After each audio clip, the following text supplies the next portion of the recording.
He was the sweetest child in the world. There was no doubt about it.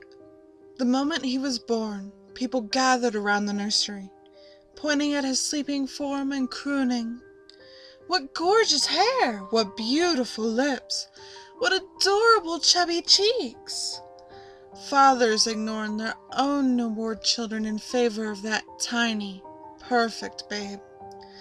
Mothers toddled to the glass and pressed their faces against it, crying for their poor fortune. How much better life would be if that was their child! The nurse that delivered him was amazed when she first held him in her arms. His skin was creamy and white, not that mottled pink every other baby sported. At first she thought he was dead, his eyes shut and his dark brown curls matted against his skull. As soon as she held him, however, she knew he was just fine. He opened his eyes and looked at her with all the intelligence of an adult, breathing calmly and wrapping his tiny infant fingers around a loose strand of her thin blonde hair. He never once cried, and his mother worried from her bed, sitting up and crying out at the nurse so lovingly cradled her child. "My baby! What's wrong with him?" Her voice was weak and her eyes fluttered as she exhaustedly fumbled at the bedside sheets she was swaddled in. The nurse glared at her over this perfect babe's head and snapped at the woman. There was nothing wrong with this child, and there never would be. Reluctantly, the nurse snipped the child's umbilical cord and set him gently in the nursery, lovingly kissing his head and promising that she would come back for him. Late that night, the nurse quietly tiptoed back into the mother's room, a hospital-issued pillow clutched calmly in her hands. She smothered the mother silently and cleanly, with no one the wiser. The child would be hers, no matter what she had to do for it. She would kill 1,000 women to get her hands on that lovely little boy.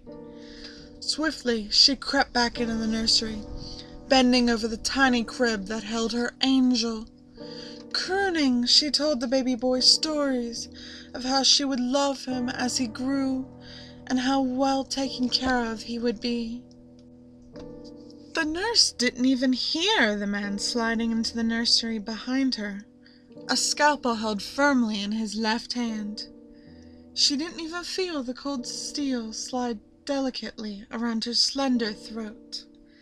Didn't feel the two sides of her skin part cleanly when so gently coaxed by the clean blade.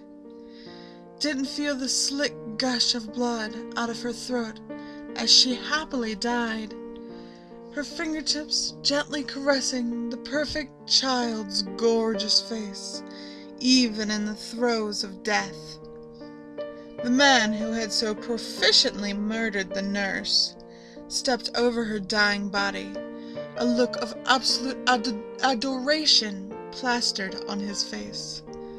Without a word, he picked up the child into his arms and stole out of the hospital. Behind him, every nurse and doctor in the maternity ward went insane looking for him. It was a serene summer's night outside, warm enough for the man to carry the child back to his apartment, leaving his car and his very pregnant wife back at the hospital he had so deftly escaped from. When he arrived back at his apartment, he did not sleep. Instead, he set the tiny, beautiful boy on his bed and watched him. For 14 days, he watched the child, only moving to feed it and bathe it and give it all the care it needed and more. The babe was the center of his universe. Soon, his wife came home with a mouthful of angry words to toss at her neglectful husband and a tiny babe of her own to care for. "You left me alone at a hospital to have a baby all on my own? Not a word from you! I thought you were dead, Adam!" She threw her purse ferociously at her husband, who had yet to even look at her. The baby in the stroller she had been so lovingly attentive to before opening the door was left back at the entrance to the apartment. The child inside it, woken by its mother's piercing shrieks. When the mother walked up to kick the man she so suddenly and violently despised, she laid eyes on the most perfect child she had ever seen. It was tiny, glowing white child with huge black eyes and the most flawless dark curls on the face of the earth. Without hesitation, she leapt towards her weakened, starved husband and choked the last bit of life out of him, desperate to lay her lips against the child, watching as his face turned increasingly blue and frantic the tighter she pulled her longing fingers around his neck. Moments later, she was on the bed, wrapped as tightly around the darling babe as she would be without harming it. She drank in its warmth, ignoring the increasingly distressed cries of her own child. Soon, irritated beyond belief by her own incredibly flawed child's cries for affection, she took her aggression out on it, leaping up from the bed as quickly as she could, not wanting to be away from the vision of beauty sleeping serenely on her bed for too long. She picked up her child with one hand, slamming it fiercely against the wall of the apartment, till its head was a mashed mess of blood and bone and brain bubbling out, dirtying her hands. The police came knocking on the apartment door not much longer. Terrified by the vicious noises in the apartment beside them, the family next door had dialed 911, reporting domestic abuse. Cautiously, hands on the guns that rested at their hips, the two police entered the apartment.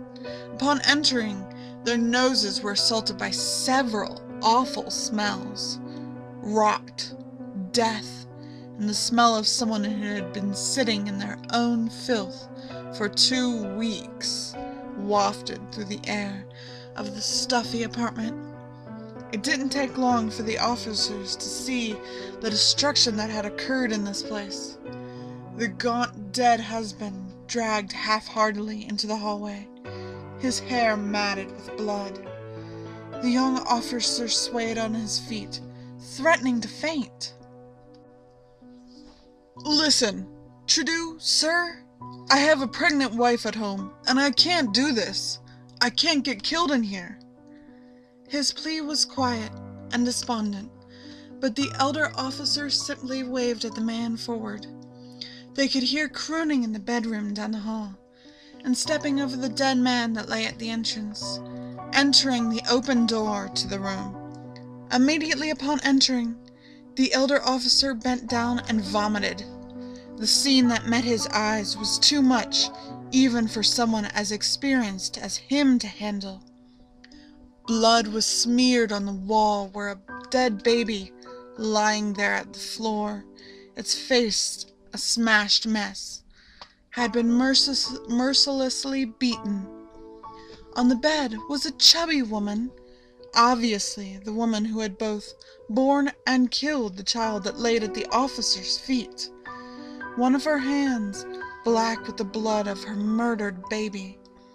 Cradled in her arms was a naked, pressed firmly against a firm, swollen breast, was a rotten baby, its skin blue, its mouth puffed up with death. She was whispering to it sweetly, the most contented look on her face. The young officer, however, was calm. It was clear what he must do. The woman held an angel, and he wanted it. Such a perfect child had never existed.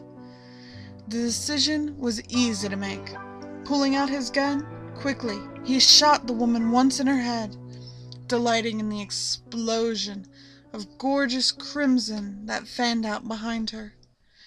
The younger man's companion turned, a look of confusion on his face.